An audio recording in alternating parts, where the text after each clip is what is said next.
ವಿಜ್ಞಾನದ ಬಗ್ಗೆ ಓದ್ಬೇಕಾದ್ರೆ ಕೆಲವೊಂದ್ಸಲ ಎಲ್ಲವೂ ತಲೆ ಕೆಳಗಾದ ಹಾಗೆ ಕನ್ಫ್ಯೂಸಿಂಗ್ ಆಗಿ ಅನ್ಸುತ್ತೆ ಅಲ್ವಾ?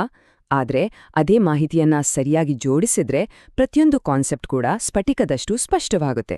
ಹಾಗಾದ್ರೆ ಬನ್ನಿ, ಇವತ್ತು ವಿಜ್ಞಾನದ 3 ಮುಖ್ಯ ಕ್ಷೇತ್ರಗಳಲ್ಲಿನ ಗೊಂದಲವನ್ನ ಬಿಡಿಸಿ ಅದಕ್ಕೆ ಒಂದು ಕ್ಲಿಯರ್ ರೂಪ್ ಕೊಡೋಣ. ಹೌದು, ಇದೇ ತರ ಅಲ್ವಾ? ನೋಡಕ್ಕೆ ಎಲ್ಲವೂ ಗಜಿಬಿಜಿ, ಆದ್ರೆ ಚಿಂತೆ ಬೇಡ. ಇವತ್ತು ನಾವು ಆ ಚೆಲ್ಲಾಪಿಲ್ಲಿಯಾದ ಪಜಲ್ ತುಣುಕುಗಳನ್ನೇ ತೆಗೆದುಕೊಂಡು ಒಂದೊಂದಾಗಿ ಜೋಡಿಸ್ತಾ ಒಂದು ಸಂಪೂರ್ಣ ಸ್ಪಷ್ಟವಾದ ಚಿತ್ರಣವನ್ನ ಕಟ್ಟೋಣ.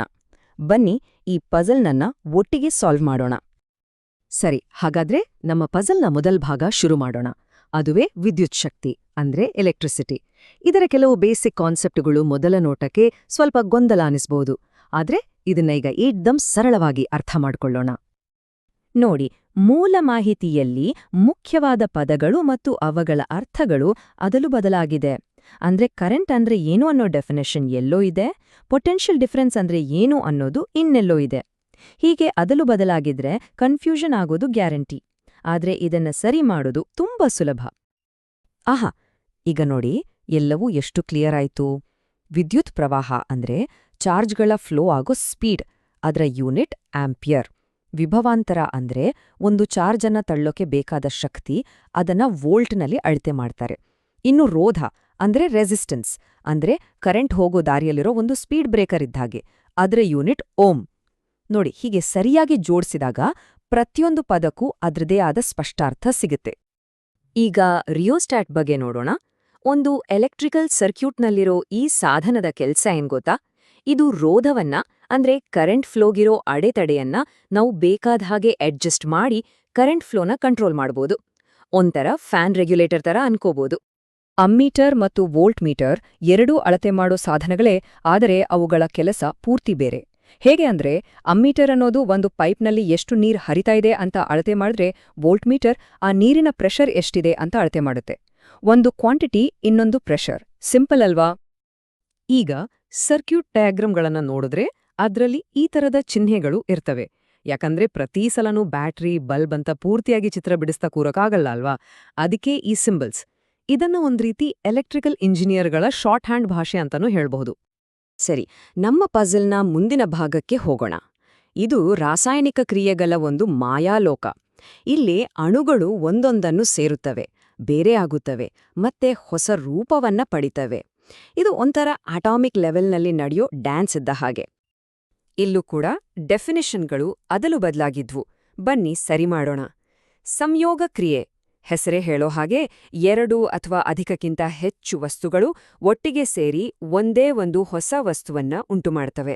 ಇದಕ್ಕೆ ತದ್ವಿರುದ್ಧ ವಿಭಜನ ಕ್ರಿಯೆಯಲ್ಲಿ ಒಂದು ದೊಡ್ಡ ವಸ್ತು ಒಡೆದು ಸಣ್ಣ ಸಣ್ಣ ಸರಳ ವಸ್ತುಗಳಾಗತ್ತೆ.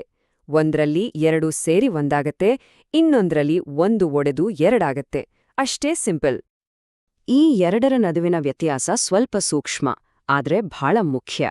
ಸ್ಥಾನಪಲ್ಲಟ ಅಂದ್ರೆ ಕ್ಲಾಸ್ನಲ್ಲಿ ಒಬ್ಬ ಸ್ಟ್ರಾಂಗ್ ಹುಡುಗ ಬಂದು ಇನ್ನೊಬ್ಬನ ಜಾಗ ಕಿತ್ಕೊಳ್ಳೋ ಥರ. ಹೆಚ್ಚು ರಿಯಾಕ್ಟಿವ್ ಆಗಿರೋ ಎಲಿಮೆಂಟ್ ಕಡಿಮೆ ರಿಯಾಕ್ಟಿವ್ ಆಗಿರೋದನ್ನ ಅದರ ಜಾಗದಿಂದ ಓಡಿಸ್ಬಿಡುತ್ತೆ. ಆದ್ರೆ ದ್ವಿಸ್ಥಾನ ಪಲ್ಲಟದಲ್ಲಿ ಹಾಗಲ್ಲ. ಇಲ್ಲೊಂದು ಎಕ್ಸ್ಚೇಂಜ್ ಆಫರ್ ನಡೆಯುತ್ತೆ. ಡಾನ್ಸ್ ಪಾರ್ಟ್ನರ್ಗಳು ಅದಲು ಬದಲು ಮಾಡ್ಕೊಂಡ ಹಾಗೆ ಎರಡೂ ಕಡೆ ಅಯಾನ್ಗಳು ತಮ್ಮ ಜಾಗಗಳನ್ನ ವಿನಿಮಯ ಮಾಡ್ಕೊಳ್ತವೆ. ಉತ್ಕರ್ಷಣ ಮತ್ತು ಅಪಕರ್ಷಣ, ಈ ಎರಡೂ ಕ್ರಿಯೆಗಳು ಯಾವಾಗಲೂ ಜೊತೆಯಾಗಿಯೇ ನಡೀತಾವೆ. ಒಂದು ನಾಣ್ಯದ 2 ಮುಖಗಳಿದ್ದ ಹಾಗೆ. ಒಂದು ವಸ್ತು ಆಕ್ಸಿಜನ್ ಪಡೆದುಕೊಂಡರೆ, ಅಂದ್ರೆ ಉತ್ಕರ್ಷಣವಾದರೆ, ಅದೇ ಸಮಯದಲ್ಲಿ ಇನ್ನೊಂದು ವಸ್ತು ಆಕ್ಸಿಜನ್ ಕಳ್ಕೊಳ್ಳೇಬೇಕು, ಅಂದ್ರೆ ಅಪಕರ್ಷಣ ಆಗ್ಲೇಬೇಕು. ಸಿಂಪಲ್ ಆಗಿ ನೆನ್ಪಿಟ್ಕೊಳ್ಳಕ್ಕೆ, ಆಕ್ಸಿಜನ್ ಆಡ್ ಆದ್ರೆ ಅದು ಆಕ್ಸಿಡೇಷನ್, ಆಕ್ಸಿಜನ್ ರಿಮೂವ್ ಆದ್ರೆ ಅದು ರಿಡಕ್ಷನ್. ಈ ಆಕ್ಸಿಡೇಷನ್ಗೆ ನಮ್ಮ ದಿನನಿತ್ಯದ ಜೀವನದಲ್ಲಿ ಒಂದು ಒಳ್ಳೆ ಉದಾಹರಣೆ ಅಂದ್ರೆ ಕಮಟುವಿಕೆ. ಮನೆಯಲ್ಲಿ ತುಂಬಾ ದಿನ ಇಟ್ಟಿರೋ ಎಣ್ಣೆ ತಿಂಡಿ ಅಥವಾ ತೆರೆದಿಟ್ಟ ಚಿಪ್ಸ್ ಪ್ಯಾಕೆಟ್ ಒಂಥರ ಕೆಟ್ಟ ಸ್ಮೆಲ್ ಬರುತ್ತಲ್ವಾ? ಕಮಟು ವಾಸನೆ ಅಂತ ಹೇಳ್ತೀವಿ. ಅದಕ್ಕೆ ಕಾರಣವೇ ಈ ಆಕ್ಸಿಡೇಷನ್. ಗಾಳಿಯಲ್ಲಿರೋ ಆಕ್ಸಿಜನ್ ಆ ತಿಂಡಿಲಿರೋ ಎಣ್ಣೆ ಜೊತೆ ಸೇರ್ಕೊಂಡು ಅದರ ರುಚಿಯ ವಾಸನೆ ಎರಡನ್ನೂ ಹಾಳ್ಮಾಡ್ಬಿಡುತ್ತೆ. ಈಗ ಬರೋಣ ನಮ್ಮ ಪಜಲ್ನ ಕೊನೆಯ, ಆದ್ರೆ ತುಂಬಾನೇ ಇಂಟ್ರೆಸ್ಟಿಂಗ್ ಆಗಿರೋ ಭಾಗಕ್ಕೆ. ಅದುವೇ ಜೀವಶಾಸ್ತ್ರ. ನಮ್ಮ ದೇಹದೊಳಗೆ ಮತ್ತು ನಮ್ಮ ಸುತ್ತಲಿನ ಜೀವಿಗಳಲ್ಲಿ ನಡೆಯೋ ಅದ್ಭುತ ಪ್ರಕ್ರಿಯೆಗಳ ಗೊಂದಲವನ್ನ ಈಗ ಬಿಡಿಸೋಣ.